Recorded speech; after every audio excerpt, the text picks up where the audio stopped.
अस्सलाम वालेकुम व्यूअर्स। आज हम आपको एक दोबारा नशिस्त में खुश आमदीद कहते हैं।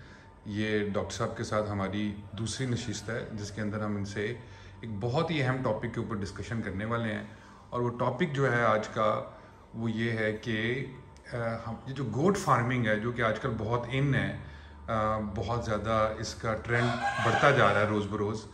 तो इस बढ़ते हुए ट्रेंड के लोग कर तो रहे हैं हमें एक भेड़ चाल या रैट रेस नज़र आती है। तो हमने सिर्फ डॉक्टर साहब से आज पूछेंगे कि सर इसके ऑब्जेक्टिव्स क्या हैं, इस फार्मिंग के क्या ऑब्जेक्टिव्स हैं, इसको किस तरीके से बेहतर तरीके से करना चाहिए, और एनिमल की सिलेक्शन कैसी होनी चाहिए, जब एनिमल रखेंगे तो उसकी सिलेक्शन क्या हो।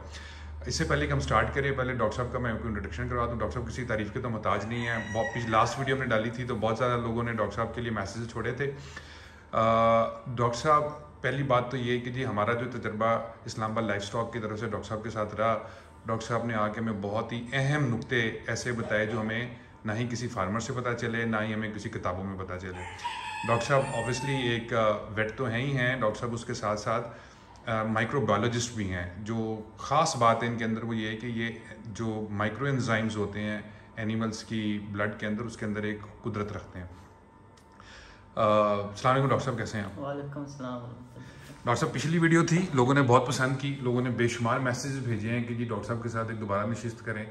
और इस दफ़ा टॉपिक उन्होंने भेजा हमें, एक फार्मर्स का ही टॉपिक है। वो कहते हैं यार हम जानवर तो रख रहे हैं, हमने बेशुमार मतलब आप देखें ना, गॉड फार्मिंग एक ट्रेंड स्टार्ट हो गया, लेकिन लोगों को पता नहीं है कि किस तरह का एनिमल रखना है। लोग यहाँ तो मतलब वो कहते हैं ना, वो शक्ल में जाई जा रहे हैं, कोई उसकी कुछ समझ नहीं है किसकी कि मक्खी चीनी क्या है, रखना कौन सा है, शक्ल कौन सी है, नाक कैसा है, कान की क्या अहमियत है। तो इस पर पहले तो बताएं कि गोट फार्मिंग के फार्मर के लिए ऑब्जेक्टिव क्या होना चाहिए, कि वो जब बनाए तो क्या सोच के ज़हन में रख के बनाए। सबसे पहले तो बहुत शुक्रिया व्यूवर्स का, उनके प्यार का, उनकी मोहब्बत का। दूसरा बहुत ही आम क्वेश्चन है, ऑब्जेक्टिव्स क्या होने चाहिए। मैं अपने सारे तजर्बे में जिस चीज़ की कमी महसूस करता रहा हूँ, माशाल्लाह बहुत अच्छे और बड़े बड़े ज़बरदस्त फार्मर्स और ब्रीडर्स यहाँ पे मौजूद हैं, लेकिन एक चीज़ की कमी मुझे हमेशा महसूस हुई है कि इसमें मैं अपने महकमे को भी कंप्लेन करूँगा कि उनका भी फॉल्ट है कि वो लोगों को एक डायरेक्शन नहीं दे रहे कि जाना किस तरफ है। बकरियां रखना तो चलें हर बंदा कर रहा है, ठीक है, मकसद क्या होना चाहिए, ऑब्जेक्टिव्स क्या होना चाहिए, और उन फार्मर्स को एक डायरेक्शन देनी चाहिए कि आपका एंड गोल क्या होना चाहिए। ठीक है, ये नहीं कि बकरियां ले ली और रख ली और फिर आगे पता नहीं है कि आप कहाँ जाना है, क्या करना है। ठीक है, उसकी मार्केट का नहीं पता कि कैसे करना है, वैल्यू एडिशन का नहीं पता। ठीक है, तो बेसिकली पाकिस्तान में जो अभी तक जो प्रैक्टिस चल रही है वो एक मॉडल जो है वो सबसे ज़्यादा उसका रवाज भी है और ज़्यादा सक्सेसफुल भी है किसी हद तक, जिसको हम कहते हैं फैंसी फार्मिंग। उसमें सिर्फ जानवर की खूबसूरती को देखा जाता है। ठीक है, उसमें पसंद नापसंद के क्राइटेरियाज अलग हैं। कुछ लोगों के लिए कोई एक ब्रीड पसंद है, कुछ लोगों के लिए दूसरी ब्रीड पसंद है। हर बंदे की अपनी पसंद नापसंद है और उसके लिहाज से उसकी एक अपनी मार्केट है। तो पाकिस्तान में काफ़ी सारी ब्रीड्स हैं, 26 से ज़्यादा हैं जो हमारे रजिस्टर्ड हैं, जो मेरा ख्याल है वो 26 हैं, लेकिन इससे ज़्यादा ही ब्रीड है। और ब्रीड्स के अंदर मुख्तलिफ लाइन्स हैं। बेसिकली तो कोई प्रॉपर ब्रीडिंग प्लान तो है नहीं है, वो खुद ही नेचुरल प्रोसेस के थ्रू जो है डिफरेंट लाइंस बन गई। जो स्ट्रॉन्ग जेनेटिक्स थी वो डोमिनेंट होती गई, तो एक ब्रीड के आगे फिर लाइन बन गई, दो तीन चार लाइनें बन गई। फिर उसमें लोगों की पसंद नापसंद के सामने रखते हुए कोई ब्रीड्स जो हैं वो ज़्यादा तादाद में बढ़ गई, उनको लोग सिलेक्ट करते गए।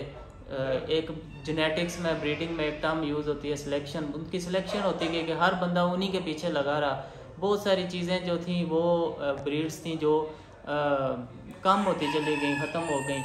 बहुत सारी ऐसी थी जो नई आ गई और फिर वो आगे बढ़ती चली गई। तो बात हो रही थी ऑब्जेक्टिव्स की। तो बेसिकली अगर बात की जाए एक कमर्शियल मॉडल की, जिसमें आपका पर्पज़ पैसे कमाना और पैसे कमाने के साथ साथ मुल्क की तरक्की और इकानमी को बेहतर करना हो, तो मैं तो ये कहूँगा कि आपकी जो टारगेट है, आपका गोल है, वो गोश्त होना चाहिए। गोश्त के लिए जो पैरामीटर्स हैं वो फिर बर्थ वेट होता है कि बच्चा कितने वज़न का पैदा हो रहा है, फीड एफिशिएंसी होती है कि 1 किलो ड्राई मैटर खा के वो कितने केजी या कितने ग्राम वज़न गेन कर रहा है, ठीक है। उसका ग्रोथ रेट हो सकता है कि वो कितने टाइम में कितना जल्दी वज़न बढ़ा रहा है, ठीक है। और ये बेसिक क्राइटेरिया है गोश्त के हवाले से, ठीक है। दूसरी चीज़ मिल्क है, दूध है, जो ये मैं वो बातें बता रहा हूँ जिसका मुल्क की इकानमी के ऊपर अगर कोई इम्पेक्ट पड़ता है। तो दूसरी चीज़ मिल्क है। गोट मिल्क एक बहुत बड़ी इंडस्ट्री है दुनिया में, ठीक है। पाकिस्तान में उसका रवाज नहीं है, लेकिन अभी बन रहा है, लोगों को अवेयरनेस नहीं है। बकरी के दूध के हवाले से अगर आप उसको पढ़ें तो बहुत अच्छे इसके पैरामीटर्स है, बच्चों के लिए बड़ा पसंद किया जाता है और काफ़ी महंगा बिक भी रहा है काफ़ी सारी जगहों पे। तो दूसरा क्राइटेरिया हमारा दूध है, मिल्क हो गया, ठीक है, या गोश्त है या मिल्क है। लेकिन आपने फिर अपने आप को स्पेसिफाई करना है, अपने आप को एक लाइन पे रखना है कि आपका ऑब्जेक्टिव अगर गोश्त है तो आप उन पैरामीटर्स को देखें कि जो गोश्त से रेलेवेंट है। और अगर आपका मकसद दूध लेना और दूध बेचना है तो फिर आपके ऑब्जेक्टिव्स टोटली चेंज हो जाते हैं। डॉक्टर साहब, एक ज़मीनी सवाल है यहाँ पे, ठीक है, व्यूअर्स के लिए, ठीक है। अच्छा, क्या ये, क्योंकि ये जब वो देखेंगे ना आपकी गुफ्तगू, ये उसमें से दिमाग में बात आएगी, तो क्या एक फॉर्म दोनों ऑब्जेक्टिव्स के ऊपर चल सकता है कि हम, लेट्स जैसे हमारा फॉर्म है, क्या हम ये कर सकते हैं कि हम इसको मिल्क की तरफ भी एक लाइन लेके जाएं और हम इसको मीट की तरफ भी लेके जाएं, या क्या एक ब्रीड दोनों चीज़ें में दे सकती है? सर, जो डुअल पर्पस ब्रीड्स है ना, दुनिया में वर्ल्ड वाइड उस चीज़ को, उस फिनोमेना को डिस्करेज किया जा रहा है। ठीक है। क्यों? अब हम ऐसे लेवल पे जा रहे हैं कि हमें एक ही चीज़ में एक्सेल करना है, ठीक है। अब डेयरी की बात करें तो वो गाय का जो डेयरी काऊ है उसके दूध के ऊपर जाते जाते अगर हम उसको गोश्त का भी क्राइटेरिया जहन में रखते और दूध का भी रखते तो शायद आज हम 55-60 लीटर दूध उससे ना ले सकते या इससे ज़्यादा भी ले रहे हैं, ठीक है। तो फिर ऑब्जेक्टिव डिवाइड हो जाता है, ठीक है। तो अगर एक चीज़ पे रहें तो बेहतर होता है। टेक्निकली मैं तो ये सजेस्ट करूँगा कि आपने अगर दूध लेना है तो फिर दूध के ऊपर ही फोकस करें, और अगर गोश्त लेना है तो गोश्त। लेकिन इशू इस डेट कि हमारे पास जो ब्रीड्स हैं मोस्टली डुअल पर्पस है, गाय में भी ऐसे है, बकरियों में भी ऐसे है। तो डुअल पर्पस ब्रीड भी ले लें जो दूध में ज़्यादा अच्छी, अगर आपका दूध का ज़्यादा वो है इंटरेस्ट, तो दूध में जो ज़्यादा अच्छी ब्रीड है वो ले लें और उसमें फिर आप सिलेक्शन करें, सिलेक्टिव ब्रीडिंग करें। थ्रू सिलेक्टिव ब्रीडिंग आप अपनी उस ब्रीड को इम्प्रूव करें, मिल्क प्रोडक्शन को आप आगे लेके जाएँ।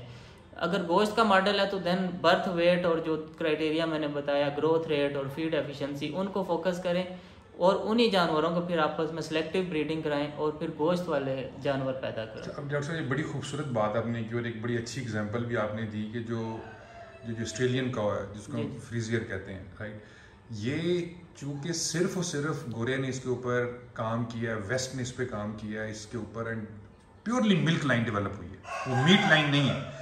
तो आप ये कह रहे हैं कि जो डच है हमारे पास काऊ है, या ऑस्ट्रेलियन काऊ है, या अमेरिकन काऊ है, वो एक जो कि उन्होंने एक के ऊपर किया वो सक्सेसफुल रहा और बड़ा सक्सेसफुल रहा। जैसा वो क्या है कि जो 60-60 लीटर तक वो जा रही हैं और एक्सेप्शनली। तो आपका भी ख्याल ये है कि यार हम एक लाइन पर फोकस करें rather देन कि एक ब्रीड में हम दोनों चीज़ें ढूंढने की कोशिश करें और हम कंफ्यूज हो जाएं। बस अपना ऑब्जेक्टिव जो है आपके ज़्यादा हो जाएंगे, ठीक है, आप स्लो हो जाएंगे उस प्रोसेस में। अगर आपने मिल्क लाइन डेवलप करनी है और साथ आप गोश्त वाली भी फोकस कर रहे हैं तो सारे करेक्टर्स इलीट आपको एक ब्रीड में नहीं मिल सकते। हर ब्रीड में आपको एक स्पेसिफिक करेक्टर मिलेगा। आप एट अ टाइम एक करेक्टर को सिलेक्ट कर सकते हैं, 2 या 3 को सिलेक्ट करना मुश्किल होता है। तो बेहतर है कि आप एक लाइन पे रहें, ठीक है, और उसी में एक्सेल करें। तो तीसरा मॉडल हमारा फैंसी है। फैंसी में अभी तक बहुत ज़्यादा काम हो रहा है पाकिस्तान में। फैंसी में कोई स्पेसिफिक वेल डिफाइंड ऑब्जेक्टिव नहीं होते, वो एरिया टू एरिया लोगों की प्रायोरिटी, पसंद नापसंद के मुताबिक लोगों ने अडॉप्ट किए होते हैं। मोस्टली हमारे ब्रीडर्स जो हैं फैंसी मॉडल को फॉलो कर रहे हैं, लेकिन अनफॉर्चुनेटली मुल्क की मईशत के ऊपर, कंट्री की इकानमी के ऊपर उसका कोई वाज़े किरदार नहीं है कि फैंसी में हम ऐसे करेक्टर्स को सिलेक्ट कर रहे होते हैं जिसका प्रोडक्शन के साथ कोई तल्लक नहीं होता। जैसे हम कुछ ब्रीड्स में कान लंबे होने का मुकाबला चल रहा होता है, किसी की कोई जो है नाक गोल करने में लगे हुए हैं, कोई टांगे लंबी करने में लगे होते हैं। ट्रूली स्पीकिंग, जब एंड प्रोडक्ट आपकी मीट है, जब आप खलड़ी उतारते हैं उसकी और उसका कारकस लटकाते हैं, ना उसके रंग का पता चलता है, ना ये पता चलता है नाक कितनी गोल थी, ना उसके कान बिकते हैं। तो ये सारी चीज़ें फैंसी की हद तक ठीक हैं, लेकिन मैं ये चाहूँगा कि हमारे फार्मर्स अगर थोड़ा सा ये देखें कि हमारे ऑब्जेक्टिव्स, और महकमे को भी चाहिए कि उनकी डायरेक्शन ठीक करवाए, ऑब्जेक्टिव चेंज करवाए कि ठीक है फैंसी भी ठीक है, लेकिन उसके साथ जो उसके प्रोडक्टिव करैक्टर हैं, गोश्त है या दूध है, उनके ऊपर फोकस करें। फार्मर्स को मैं ये सजेस्ट करूँगा कि आप बर्थ वेट देखा करें, ठीक है, किस ब्रीडर के बच्चों का वजन कितना आता है, फिर उसका ग्रोथ रेट देखा करें। और तीसरी चीज़ फीड एफिशिएंसी बहुत इंपॉर्टेंट चीज़ है। दुनिया में आज इसके ऊपर काम हो रहा है कि कम फीड खा के ज़्यादा प्रोड्यूस करें, चाहे वो दूध है चाहे वो गोश्त है। तो फीड एफिशिएंसी कैलकुलेट करते हैं हम ड्राई मैटर के बेसिस पे कि 1 kg ड्राई मैटर खा के उस जानवर ने कितना वजन किया, उसके जिस्म में कितना लगा और उसके जिस्म से खारिज कितना हो गया, कि डाइजेस्ट कितना हुआ और उसके जिस्म में रह कितना गया। जैसे 1000 ग्राम खाया, 700 ग्राम बॉडी में रह गया। दूसरी ब्रीड है उसने 1000 ग्राम खाया और 500 ग्राम बॉडी में रह गया। तो फीड एफिशिएंसी 700 ग्राम वाले की बेहतर है। तो आप उन जानवरों को सिलेक्ट करें जिनकी फीड एफिशिएंसी अच्छी हो, क्योंकि फीड एक मेजर कास्ट है फार्मिंग में, ठीक है। 70 to 80% कास्ट जो है हमारी फीड है। तो फीड एफिशिएंसी अच्छी होगी तो आपकी इकोनॉमी अच्छी रहेगी, आपकी प्रॉफिट बेहतर रहेगा, आपके अखराजात कंट्रोल रहेंगे, ठीक है। आपको जल्दी जानवर आपके बड़े होंगे, जल्दी वजन गेन करेंगे, ठीक है। इसके अलावा कुछ करैक्टर ऐसे हैं जो कॉमन होते हैं, चाहे वो फैंसी ब्रीड है, चाहे वो गोश्त वाली है, चाहे दूध वाली है। वो करैक्टर्स हो गए, एनवायरनमेंट की टॉलरेंस होगी, डिजीज़ रेजिस्टेंस होगी, बीमारियों के ख़िलाफ़ उसकी क़ुव्वत मुदाफ़त कितनी है, माहौल को बर्दाश्त करने की सलाहियत कितनी है, नंबर ऑफ़ ऑफस्प्रिंग कितने, बच्चे कितने देती है, ठीक है। ये कुछ कॉमन करैक्टर हैं, वो तो नो डाउट आपने करने ही करने हैं। लेकिन उसके बाद आपने सेलेक्ट करना है कि आपने गोश्त की तरफ जाना है, आपने दूध की तरफ जाना है, या आपने फैंसी मॉडल बनाना है। डॉक्टर साहब बहुत ही मुफीद गुफ्तगू रही, बहुत कम मतलब टाइम चूँकि हमारे पास कम है, हम ऐसा करते हैं कि हम इस वीडियो को यहाँ ख़त्म करते हैं, इसका दूसरा पार्ट 2 बनाते हैं व्यूअर्स के लिए, क्योंकि ये गुफ्तगू मैं चाहूँगा कि हम मुकम्मल करें पार्ट 2 के अंदर। तो अभी तक अगर इसको मैं सम अप करूँ या इसकी मैं जो आपने कहा है उसको मैं व्यूअर्स के लिए 1-2 जुमलों में बंद करूँ तो ये कि फार्मिंग ऑब्जेक्टिव के तहत करें, और वो ऑब्जेक्टिव फैंसी फार्मिंग भी हो सकता है, वो ऑब्जेक्टिव मिल्क लाइन भी हो सकती है, वो ऑब्जेक्टिव मीट भी हो सकता है जी। लेकिन फैंसी फार्मिंग नो डाउट के पाकिस्तान में बहुत इन है, बहुत हो रही है, लेकिन वो हमारी इकोनॉमी के अंदर कोई रोल प्ले नहीं कर रही। एग्जैक्टली। कि उसकी कोई एंड प्रोडक्ट ही कोई नहीं, ठीक है। ये तो वही है कि वो चीज़ चली जा रही, किसी किस्म एंड कस्टमर तो कोई नहीं है इसका, कहीं इस्तेमाल में तो नहीं आ रही। अच्छा, दूसरी आपने कहा कि मिल्क, बिल्कुल आपने जैसे बहुत अच्छी एग्जांपल दी, ये जो ऑस्ट्रेलियन और डच और अमेरिकन काऊ की, जो हमारी गाय देखें आज वहीं की वहीं खड़ी है, और आप वो देखें कि उन्होंने जो गाय बना ली है, ये बड़ी मुश्किल हार्डली 15-16 लीटर दूध दे दे तो बहुत बड़ी बात है, वो 60 लीटर एक दिन में दूध दे रही है। तो हमें भी इसी तरह अपनी एक ब्रीड के ऊपर काम करने की ज़रूरत है मिल्क के लिए, ठीक। और तीसरी चीज़ जो आपने कही वो मीट कही। अच्छा, मीट के ऊपर ये एक अलग हम टॉपिक करेंगे कि कितना आसान है, कितना मुश्किल है, किस स्केल के ऊपर करने की ज़रूरत है, ये हम अपने व्यूअर्स के लिए बनाएंगे। तो व्यूअर्स बहुत शुक्रिया आपका वीडियो देखने का, ये आज का मैसेज था आपके लिए। अगली पार्ट 2 हम अभी डिस्कस करने लगे हैं, जिसमें ब्रीड के ऊपर आएंगे कि मिल्क के लिए कौन सी बेहतर है, और मीट के लिए कौन सी बेहतर है, और फैंसी के लिए कौन सी बेहतर है। और डॉक्टर साहब ने बड़ी ज़बरदस्त गुफ्तगू मेरे से अभी की थी, तो हमने कहा कि चलें ठीक है, हम व्यूअर्स के साथ भी वो शेयर करते हैं।